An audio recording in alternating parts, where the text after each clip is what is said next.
शङ्करं शङ्कराचार्यं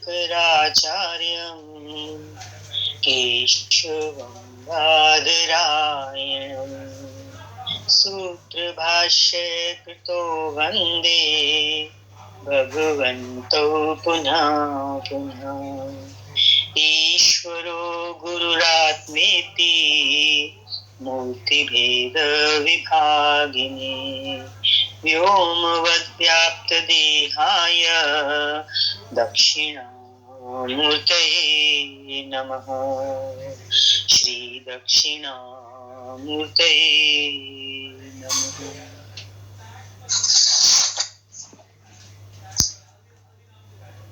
विवेक चूड़ामणि 8वें प्रकरण पर विचार चल रहा है।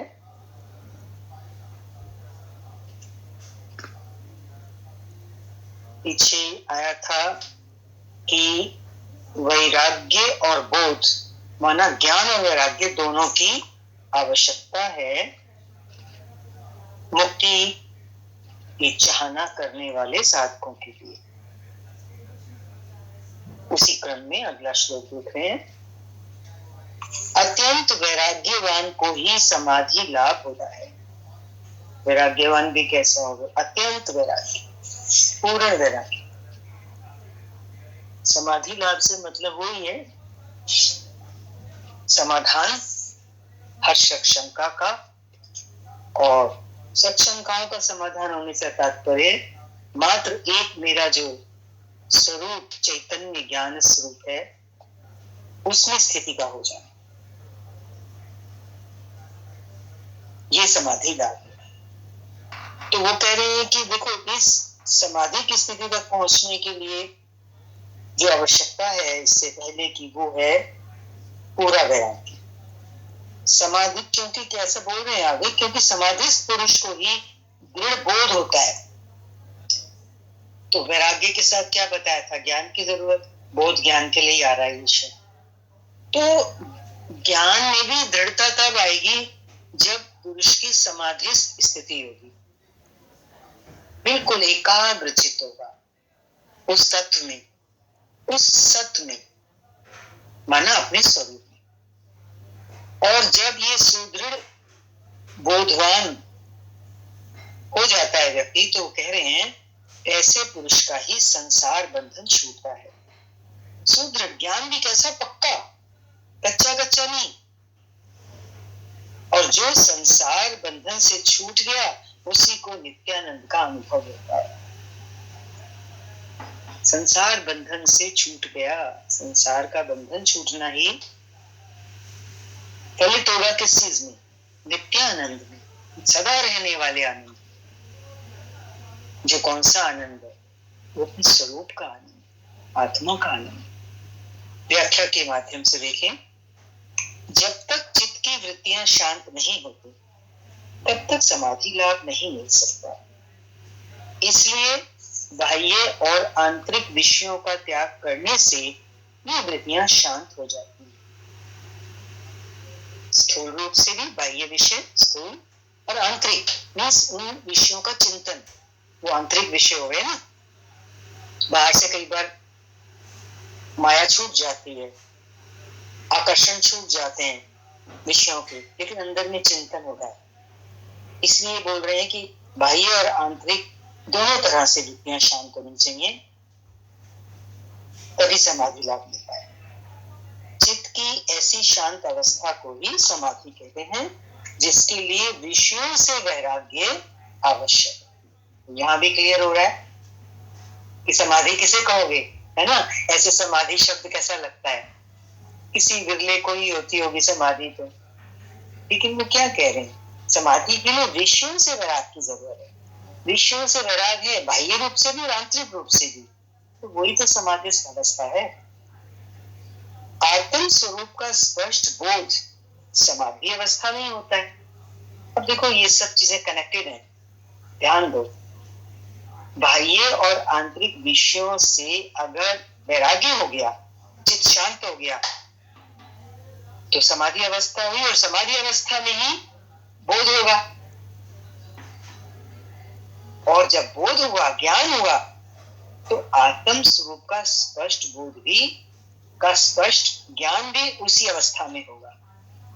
जब समाधि अवस्था में पहुंचेंगे, समाधि अवस्था में पहुंच के अपना स्वरूप का ज्ञान होगा, ये बता रहे। और ज्ञान होने से फिर आत्म स्वरूप में, आत्म स्वरूप का स्पष्ट ज्ञान हो जाएगा। स्टेप बाय स्टेप है। पहले हमने विषयों से वैराग्य लिया, वैराग्य वाली स्थिति का परिणाम क्या हुआ? समाधि आई हुई, समाधिस्थ अवस्था आई, उसमें हमारा ज्ञान दृढ़ हुआ, बोध दृढ़ हुआ। और जब ज्ञान दृढ़ हुआ तो हमें अपने स्वरूप का स्पष्ट झलक मिली, आत्म स्वरूप का स्पष्ट बोध मिला ऐसी अवस्था में। और कह रहे हैं कि इसी बोध से क्लियर हो रही ना तीनों चीजें, वैराग्य, वैराग्य के बाद बोध, और बोध के बाद अपने स्वरूप का स्पष्ट बोध कि मैं कौन हूं। इसी बोध से मनुष्य जो है वो संसार बंधन से छूट कर नित्यानिष्ट का अनुभव करता है। इसी स्थिति में समस्त दुखों का अंत होता है। अगर हम पूरी तरह से दुखों के पार जाना चाहते हैं तो इस चीज पे हमको अपनी दृष्टि रखनी है कि मुझे कहां तक पहुंचना है। इसी क्रम में अगले श्लोक का अनुवाद देखें। जितेंद्रिय पुरुष के लिए वैराग्य से बढ़कर सुखदायक मुझे और कुछ भी प्रतीत नहीं होता, और वह यदि कहीं शुद्ध आत्म ज्ञान के सहित हो तब तो स्वर्गीय साम्राज्य के सुख देने वाला होता है। जितेंद्रिय पुरुष के लिए, जिसने अपनी इंद्रियों पर जीत पा ली, ऐसे पुरुष के लिए वैराग्य से बढ़कर सुखदायक मुझे और कुछ भी प्रतीत नहीं होगा। इंद्रियों पर जीत पा ली तो फिर क्या है? सुख है ना। किस बात में? वैराग्य। अरे छूटे, कहां दलदल में पड़े थे। चक्कर लगता है माया का, दलदल लगती है तो ऐसे लगता है किसी ने धंसती हुई दलदल से हमें निकाल लिया, तो उस समय कैसा लगेगा? सुख। वैराग्यवान पुरुष को बड़ा सुख महसूस होता है, कहता है इससे बड़ा मुझे और कोई सुख महसूस नहीं हो रहा। और इसके साथ यदि कहीं वैराग्य तो हो गया है ना, सुख भी महसूस हुआ वैराग्य होने के बाद। अब कहते हैं ना सोने में सुहागा। अब इसके साथ कहीं शुद्ध आत्म ज्ञान के सहित हो, वो ज्ञान भी हो जाए जिसके लिए मनुष्य जीवन मिला है, तब तो क्या अगर कहना ही क्या है, तब तो स्वर्गीय साम्राज्य के सुख का देने वाला हो। कहने का क्या मतलब है कि इससे बढ़कर फिर कुछ बचता ही नहीं। यह मुक्ति रूपी कामनी का निरंतर खुला हुआ द्वार है, मुक्ति रूपी का। इसलिए हे वत्स, तुम अपने कल्याण के लिए सब ओर से इच्छा रहित होकर सदा सच्चिदानंद ब्रह्म में ही अपनी बुद्धि स्थित करो। गुरु अपने शिष्य को बार बार यही तो याद दिलाता है, क्योंकि शिष्य जो है संसार में है, चारों तरफ माया का प्रभाव है, पर बार बार गुरु उसको बचा लेता है।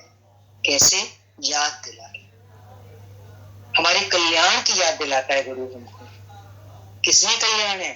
सब ओर से इच्छा रहित हो जाओ और बुद्धि को कहां स्थिर करो? उस सच्चिदानंद ब्रह्म। ब्रह्म की पहचान क्या है? सच्चिदानंद। अगर अलग अलग देखें तो ब्रह्म का स्वरूप है सत्य, चित और आनंद। ये सत्य है परमात्मा, वो ब्रह्म यही है, उसका कभी लोप नहीं होता। वो चैतन्य है, चित है और आनंद, सच्चित आनंद। ब्रह्म तो उसी में।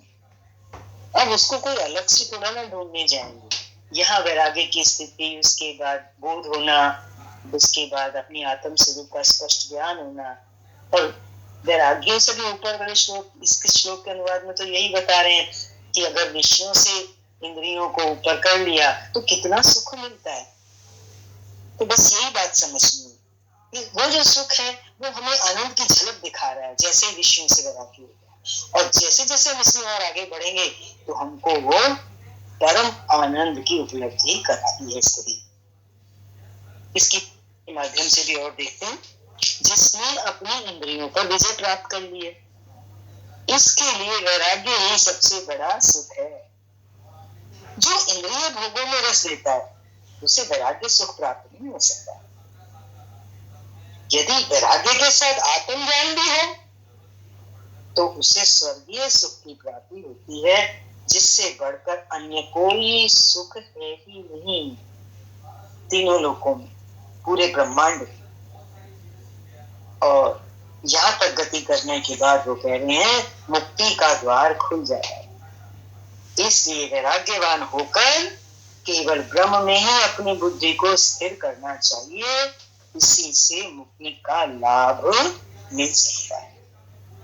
अगले श्लोक का अनुवाद ले रहे हैं। विष के समान विषम विषयों की आशा को छोड़ दो। विषय कैसे हैं? विषम है, बड़े कठिन है, आसानी से थोड़ी प्राप्त होते हैं संसार के विषय को। इसलिए गुरु कहता है, शास्त्र कहता है कि इनका त्याग कैसे कर दो? विष के समान। जहर को नहीं स्वीकार करेंगे ना, जहर को नहीं ग्रहण करेंगे, तब छोड़ देंगे, ऐसा समझ के विषयों की आशा को छोड़ दो, क्योंकि ये मृत्यु का मार्ग है। विषय भोगों का मार्ग कौन सा मार्ग है?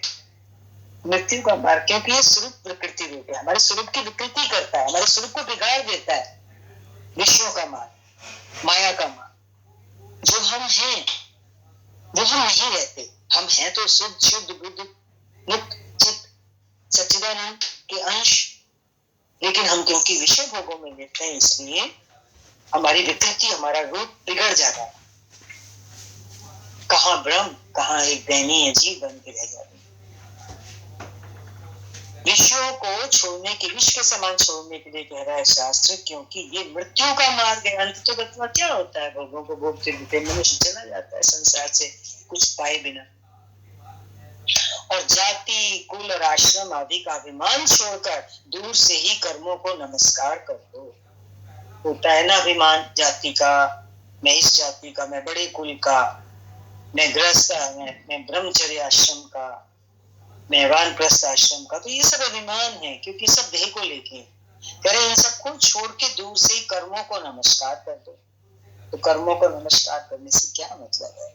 हम जो देह बुद्धि से कर्म कर रहे हैं, अज्ञानता से जो कर्म कर रहे हैं, उनको नमस्कार करें। यदि हम ज्ञान सहित शास्त्र विहित कर्मों को करते हैं, गुरु जिस आचरण की तरफ हमें निर्देश देते हैं, जिन कर्मों को करने के लिए हमें गुरु बताते हैं, अगर हमारा जीवन उस पर ढलता है तो वो कर्म गलत नहीं है। आगे कह रहे हैं देह आदि असत पदार्थों में आत्म बुद्धि को छोड़ो। सबसे पहला काम तो यही है। सभी असत पदार्थ, देह आदि बोला ना, देह असत है, और देह से जुड़ा हुआ जितना भी संसार है हमारा, वो सब असत है, इसलिए आदि कह दिया। देह आदि असत पदार्थों में आत्म बुद्धि को छोड़ो। और फिर बुद्धि कहाँ करो? आत्मा में अहम बुद्धि करो, कि मैं देह नहीं हूं, मैं आत्मा हूं। ये अहम बुद्धि होगी। ऐसा क्यों? क्योंकि तुम तो वास्तव में इन सबके दृष्टा हो। देह के और देह से संबंधित पूरे संसार के हम क्या है? हमारी आत्मा क्या है? दृष्टा है। और मल तथा द्वैत से रहित जो पर ब्रह्म है, तुम वही हो। मेरा स्वरूप इतना मल रहित शुद्ध है और अद्वैत है उसका रूप। संसार में क्या है? बाहर की तरफ देखते हैं तो द्वैत। ब्रह्म क्या है? पर ब्रह्म क्या है? अद्वैत। तो मेरा रूप भी वही है।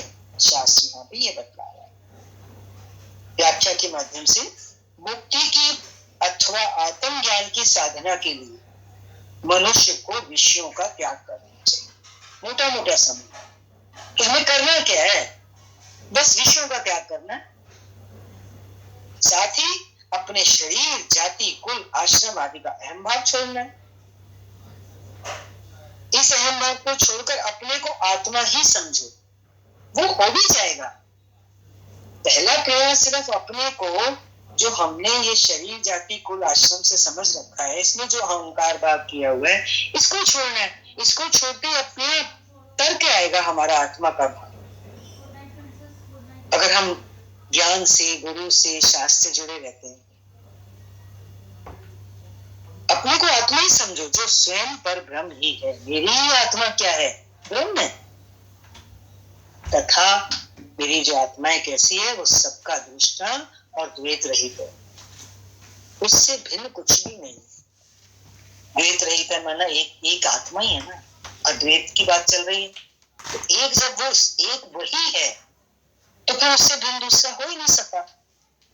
वही तो कह रहे ना, उससे भिन्न कुछ भी नहीं, सब कुछ वही है, आत्मा ही सब कुछ है तथा मैं भी वही हूँ। तो हमारी पहचान बता रहे हैं कि मैं कौन हूँ, मैं वही हूँ, आई एम दैट, जिसका परिचय हमें शास्त्र के माध्यम से भी यहाँ मिल रहा है। नया टॉपिक स्टार्ट हो रहा है, ये विषय है ध्यान विधि।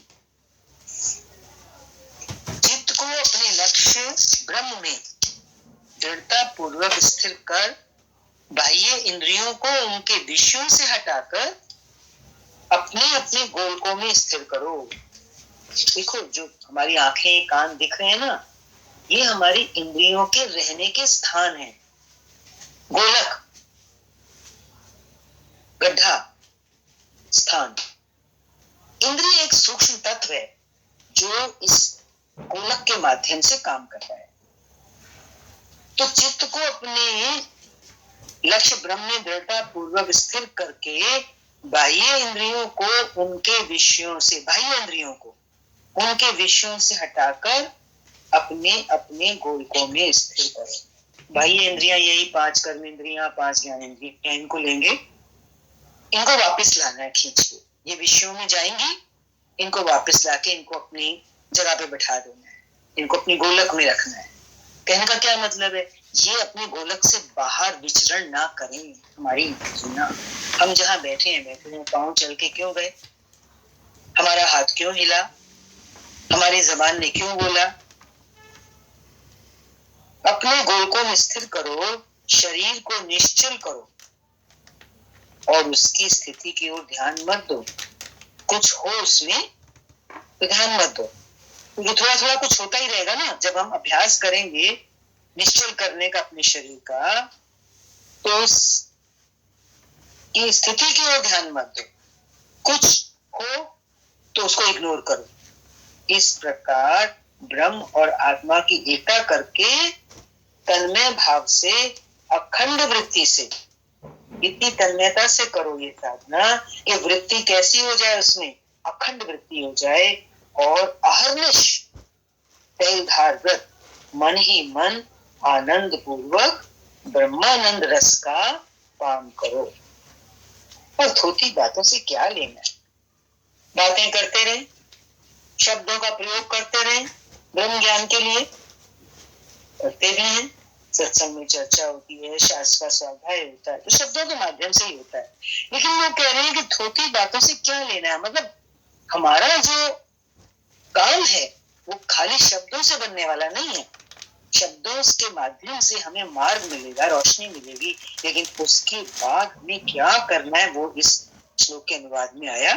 व्याख्या से देखें, ध्यान का स्वरूप, ध्यान विधि चल रही है ना इसमें, ध्यान का स्वरूप शरीर, मन, विचार, इंद्रियों की क्रियाओं को इस प्रकार स्थगित कर देना है, शांत कर देना है कि उनकी तरफ ध्यान ही ना जाए।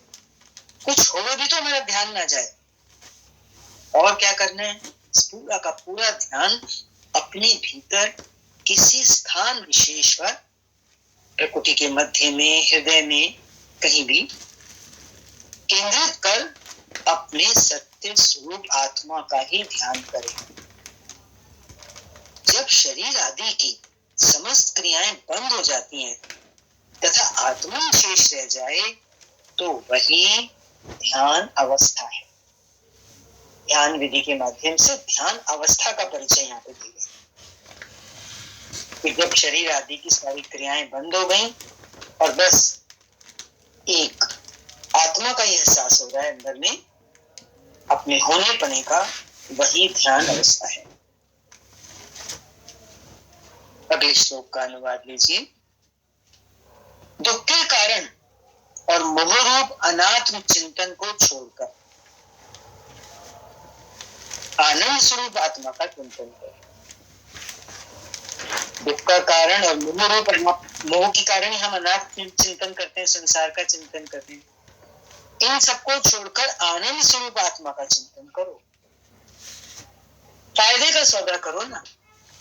दुनिया में आए क्या कर रहे हैं? घाटे का सौदा हर पल। क्योंकि हर पल कौन सा चिंतन हो रहा है? अनात्म चिंतन। और उससे मिल क्या रहा है? दुख मिल रहा है, मोह बढ़ रहा है। घाटे का सौदा ही तो है। शास्त्र हमारे को सौदा करना बता रहा है अपने इस मानुष जीवन से। क्या कह रहा है शास्त्र? उस अनात्म चिंतन को छोड़कर आनंद स्वरूप आत्मा का चिंतन करो, जो साक्षात मुक्ति का कारण है।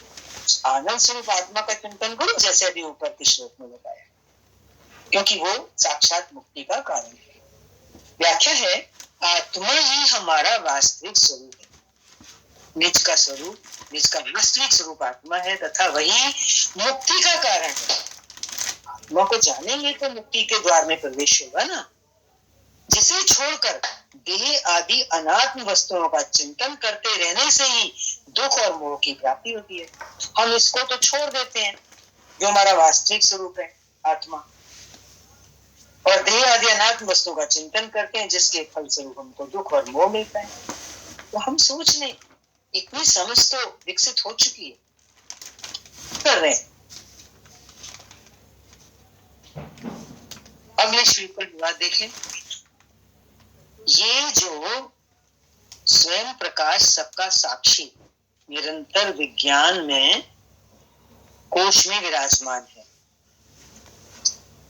यह जो स्वयं प्रकाश सबका साक्षी निरंतर विज्ञान में कोश में विराजमान है। बुद्धि में आभास पड़ता है ना आत्मा का।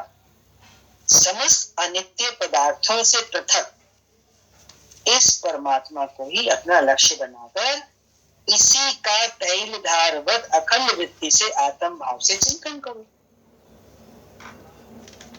सारी अनित्य चीजें छोड़कर ये मेरे विज्ञान में कोश बुद्धि में जो परमात्मा की झलक है, उसको अपना लक्ष्य बनाओ। पहले तो वहीं तक पहुंचेंगे ना। उसको लक्ष्य बना के उसकी अखंड वृत्ति से उसका चिंतन करना है। अखंड वृत्ति से मतलब होता है जैसे तेल की धारा टूटती नहीं है, इस प्रकार से। अभ्यास की बात है, थोड़े थोड़े समय से शुरू करना पड़ता है। भले 5 मिनट से शुरू करें, ऐसे 10 मिनट भी शुरुआत के लिए चाहिए। बस 10 मिनट बैठो अपने से, आहिस्ता आहिस्ता थोड़ा उस समय को बढ़ा सकते हैं। इस तरह से आत्म भाव का चिंतन करें। व्याख्या देखें। ये आत्मा स्वयं प्रकाश सभी अनाथ पदार्थों का साक्षी है। स्वयं प्रकाश मतलब इसको किसी दूसरे से प्रकाश नहीं लेना पड़ता, आत्मा तो स्वयं प्रकाश है। और जितने भी अनात्म पदार्थ हैं उन सब का ये जानने वाला है। साक्षी का मतलब उनका नोअर है, जो बुद्धि रूपी कोश के भीतर विराजमान। विज्ञान में कोश बुद्धि रूपी कोश। बुद्धि को प्रकाशित कौन करती है? आत्मा। तो वहां जो प्रकाश पड़ रहा है बुद्धि के अंदर, विज्ञान में कोश के अंदर, वो प्रकाश, उसका चिंतन करना, इसी को अपना स्वरूप मानकर इसी का निरंतर चिंतन करना चाहिए। मानो क्या देखो, थोड़ा शरीर, इंद्रियां, प्राण, मन, बुद्धि, अहंकार सब आ जाते हैं ना। अब इस बुद्धि को कौन प्रकाश? इसके बाद सबसे नजदीक आत्मा किसकी होती है? बुद्धि के नजदीक होती है। वहां पहुंच के उससे जुड़ना है, निरंतर चिंतन करना है, बुद्धि से भी परे। अनात्म वस्तुएं स्वयं का स्वरूप नहीं है, ये सब अनात्म है। बुद्धि, मन, अहंकार, इंद्रियां, प्राण, शरीर, ये सब अनात्म है। ये मेरा स्वरूप नहीं है। इनको प्रकाशित करने वाला मैं, वो चिन्मय आत्मा, वो मैं। और वो मैं कहाँ प्रकट हो रहा हूं? कहाँ विराजमान हूं मैं? उस बुद्धि कोश में। वो चिंतन करना है। अनात्म वस्तुएं स्वयं का स्वरूप नहीं है, इसलिए उसके चिंतन से कोई लाभ नहीं होता। सारा चिंतन संसार का होता है, लाभ उससे कुछ होता नहीं है। जिससे हमको लाभ हो सकता है उसका चिंतन नहीं। तो हमें रास्ता मिल रहा है यहाँ पर कि चिंतन करें तो किसका करें। अगला श्लोक है, अन्य प्रतीतियों से रहित, अन्य कोई भी प्रतीति ना हो, अखंड वृत्ति से इस एक ही का, किस एक का, जिसके भी ऊपर बात चली, चिंतन करते हुए योगी इसी को स्पष्टतया अपना स्वरूप बैठ जाए थोड़ी देर। मैं तो वो वो लाइट, वो प्रकाश, वो आत्मा जो बुद्धि को प्रकाश, वहां से सब मेरा क्रिया चलता। इतना अखंड वृत्ति से पकड़े साधे, इस एक का ही चिंतन करते हुए योगी इसी को स्पष्टतया अपना स्वरूप जाने। उसका चिंतन करते हुए इस बात को भी अंदर में धारण करे कि मेरा स्वरूप तो यही है, जो दिख रहा है उसके बाद जो कुछ भी है वो मैं नहीं हूं। व्याख्या में बता रहे हैं, जो योग साधना में रत रहकर मुक्ति की इच्छा रखता है उसे एकमात्र ब्रह्म का ही चिंतन करना चाहिए। और वो ब्रह्म का चिंतन यही है जो अभी ऊपर बताया, उस एक का चिंतन, क्योंकि वही स्वयं का वास्तविक स्वरूप है। उस एक का चिंतन करने के लिए क्यों कह रहे हैं? क्योंकि वही तो हम हैं। हमारा स्वयं का स्वरूप वास्तविक वही है। क्या मतलब है? हम वो हैं, हम ये नहीं है। उसके बाद जो कुछ भी हमारा स्वरूप दिखता है। अन्य अनात्म वस्तुओं की प्रतीति मिथ्या है। जो कुछ भी बाकी है वो कैसा है? बालियों में चमकता हुआ रेत सूरज की रोशनी में जैसे पानी लगता है। पानी लगता है पर पानी वहां है नहीं, तो पानी कैसा हो गया? रेगिस्तान का, मिथ्या। मिथ्या। ऐसे ही ये सब अनात्म वस्तुएं कैसी हैं? प्रतीति में तो सच्ची लग रही हैं, सच लग रही हैं, पर ये है मिथ्या। जैसी ये दिख रही हैं वैसी ये है नहीं। दिखती हैं, सुखदायक हैं, पर इनके नजदीक जाओ, इनका प्रयोग करो, भोगो, तो ये अंततोगत्वा हमें दुख ही दे।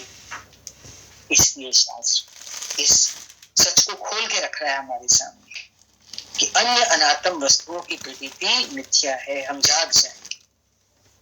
अगला श्लोक का अनुवाद है, इस प्रकार इस परमात्मा में ही जो जानकारी ऊपर मिली, आत्म भाव को दृढ़ करता हुआ। आत्म भाव को दृढ़ करना मतलब मैं तो वो हूं, मैं तो वो हूं, मैं तो ये हूं नहीं, इसको दृढ़ करना है।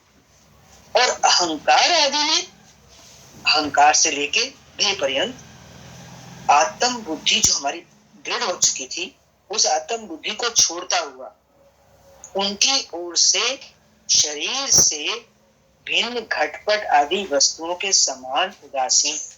जैसे शरीर से अलग जितने भी घटपट हैं, घट है, वस्त्र हैं, चीजें हैं, उनसे हम क्या समझते हैं? अपने आप को अलग ही तो समझते हैं, उदासीन ही तो रहते हैं, पृथक समझते हैं अपने आप को। तो अब जब ये आत्म बुद्धि करेगा अपने उस सत स्वरूप में, तो अहंकार से लेके देह पर्यंत और देह से पर्यंत में लेके शरीर से भी जुड़ी हुई जितनी चीजें घटपट इत्यादि, इनसे उदासीन हो जाएगा। इनमें आत्म बुद्धि को छोड़ता ही जाएगा, छोड़ता ही जाएगा। और आत्म बुद्धि को दृढ़ करेगा कहाँ? जहां रास्ता हमें शास्त्र दे रहा है कि तू कौन, तू वो चित्त, तू वो आत्मा, तेरा स्वरूप वो। व्याख्या से देखें, जिस प्रकार मनुष्य घड़े और वस्त्र आदि को अपने शरीर से भिन्न मानता है, उन्हें अपना स्वरूप नहीं मानता, उसी प्रकार योगी को आत्मा को ही अपना स्वरूप मानकर अन्य सभी पदार्थों को अनात्म पदार्थ मानकर, अन्य सभी में हमारा ये देह इत्यादि सब आ गया, मानकर उनके प्रति उदासीन होकर, कैसा भाव, कैसा दृष्टिकोण? उदासीन, कोई मूल्य देना नहीं, आत्म भाव का ही चिंतन करना चाहिए। अपने स्वरूप ही चिंतन करे साधक। आज के लिए इतना ही। हरिओम। शांति शांति शांति। ओम पूर्णमदः पूर्णमिदं पूर्णात् पूर्णमुदच्यते पूर्णस्य पूर्णमादाय पूर्णमेवावशिष्यते। ओम शांति शांति।